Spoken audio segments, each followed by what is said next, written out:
Hello friends, how's you doing all? I'm very good and I hope you're also good and safe at home. So दोस्तों मैं हाजिर हूँ अपनी कहानी the untold story of love and faith का next episode 7 लेके अब सबके सामने। तो शुरू करते हैं एपिसोड 7। फिर एक दिन कॉलेज की फ्रेशर्स पार्टी की अनाउंसमेंट होती है। सब लोग बहुत एक्साइटेड हो जाते हैं ये सुन के।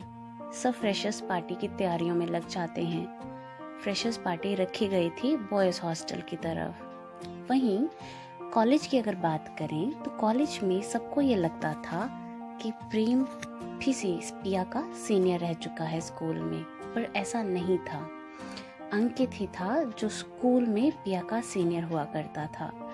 क्योंकि प्रेम अंकित के साथ हमेशा रहता, तो इसी वजह से सबको ये लगता कि प्रेम पिया का सीनियर रह चुका है। और इसी गलतफहमी का शिकार एक लड़का प्रेम को कहता है कि तू अपनी इस जूनियर से मेरी थोड़ी बात करवा दे।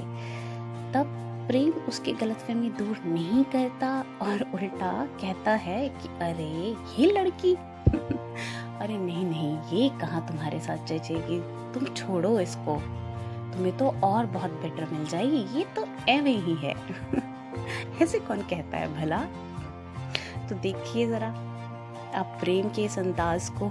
प्रेम तो वैसे भी मस्त मौला, कॉलेज में एक ही काम, अपने दोस्तों की टोली के साथ यहाँ वहाँ घूमना। और अगर प्रेम की शख्सियत के बारे में और बात करूं तो प्रेम ऐसा जिसके चेहरे पे हर दम एक हंसी रहती, गले में एक चेन और ढीली ढाली जीन्स पहने हमेशा अपने दोस्तों के साथ दिखने वाला प्रेम, जिसे दोस्तों के अलावा और कुछ नहीं दिखता था। और ऐसी ही पक्की दोस्ती का एक सबूत था अंकित और प्रेम की दोस्ती।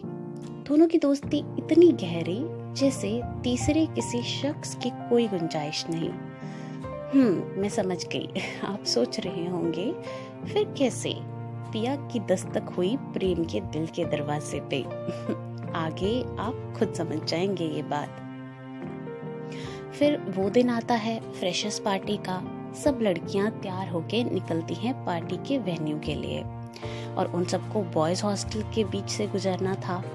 तो यही सब चल रहा था पिया के मन में कि वहां तो पूरे लड़कों का झुंड ही झुंड होगा। वो कैसे जाएगी, डरते डरते कहीं कोई गड़बड़ ना कर दे। तो देखा आपने, इतनी डरपोक थी हमारी पिया।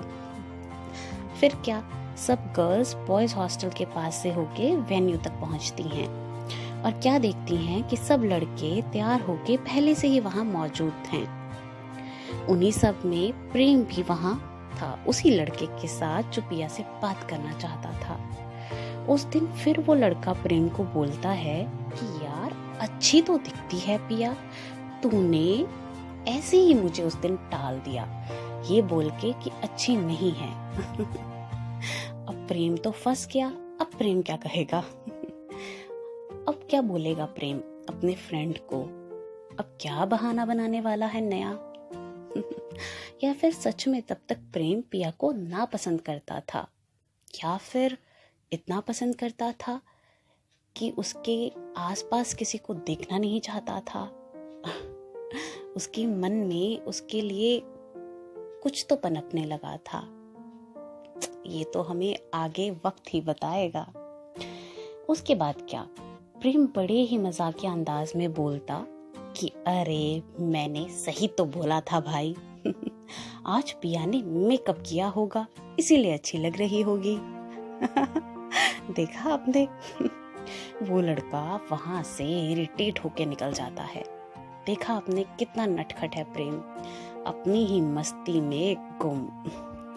उसके बाद सब खाना खाते हैं, डांस वगैरह करते हैं, मस्ती करते हैं और अपने अपने हॉस्टल वापस लौट जाते हैं। तो आज की कहानी यहीं तक। कहानी का अगला भाग देखने के लिए आप जुड़े रहिए हमेशा की तरह हमारे साथ। आपके इस प्यार के लिए मैं बहुत बहुत धन्यवाद करती हूँ आपका, और आपके इन कीमती पलों के लिए मैं शुक्रगुजार रहूँगी। आपका बहुत बहुत धन्यवाद। अपना ध्यान रखिए, मस्त रहिए, हंसते रहिए। Thank you everyone. जय हिंद।